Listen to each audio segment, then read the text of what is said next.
വചനത്തില് ഇങ്ങനെയാണ് പറയുന്നത്, ഞാൻ അന്ത്യകാലത്ത് സകല ജനത്തിന് മേലും എന്റെ ആത്മാവിനെ പകരും, നിങ്ങളുടെ പുത്രന്മാരും പുത്രിമാരും പ്രവചിക്കും. നിങ്ങളുടെ ദാസന്മാരുടെ മേലും ദാസിമാരുടെ മേലും ഞാൻ എന്റെ ആത്മാവിനെ പകരും, അവരും പ്രവചിക്കും. അപ്പൊ ശരിക്കും പറഞ്ഞാൽ നമ്മൾ ഇന്നത്തെ കാലത്ത് നമ്മുടെ ജീവിതത്തിൽ എല്ലാവർക്കും ഉള്ളൊരു ഒരു വലിയൊരു ആശങ്കയാണല്ലോ, നാളെ എന്തായി തീരും. അതൊന്നും അറിയാൻ പറ്റിയ ഒരു വലിയ സന്തോഷമാണ് അല്ലെ. എന്നാ ഇവിടെ ഞാൻ നിങ്ങളൊരു കാര്യം പറയാം.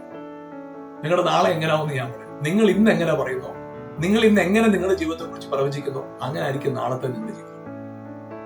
അപ്പൊ നിങ്ങൾ വിചാരിച്ചേക്കും ഇന്നത്തെ അവസ്ഥ നിങ്ങൾ ഇന്നലെ എന്തു പറഞ്ഞോ അതാണ് ഇന്ന് നിങ്ങൾ. അപ്പൊ ഇന്ന് നിങ്ങൾ എന്തു പറയുന്നു അതാണ് നാളെ. അതായത് കർത്താവിന്റെ വചനം നിങ്ങളുടെ നാവിൽ തന്നിരിക്കും.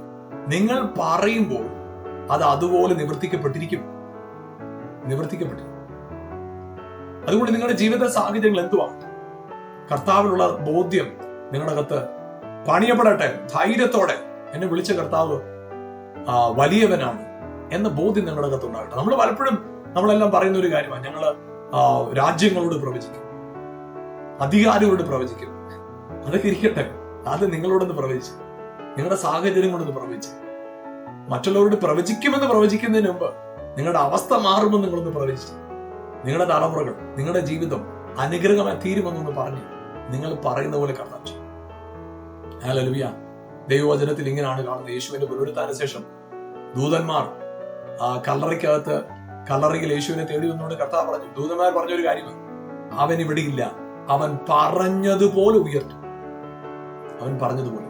അതെ, യേശുവിന് സംഭവിച്ചു അവൻ പറഞ്ഞതുപോലെ നിങ്ങളുടെ ജീവിതത്തിലും സംഭവിക്കുന്നത് നാം പറയുന്നത് പോലെയാണ്. ആകയാൽ പ്രിയപ്പെട്ടവരെ, നമ്മുടെ വാ തുറന്ന് പറയാം, വാക്കുകൊണ്ട് അനുഗ്രഹിക്കപ്പെട്ടവരായി മാറാം, ചുറ്റുപാടുകൾ അനുഗ്രഹിക്കാം, നമ്മെ തന്നെ അനുഗ്രഹിക്കാം. ഇന്ന് പകൽക്കാലം നിങ്ങളുടെ ജീവിതത്തിൽ നിങ്ങൾ പറയുന്ന പ്രവചനം നിങ്ങളുടെ ജീവിതത്തിൽ നിവർത്തിക്കുന്ന ഒരു പകലായി മാറട്ടെ.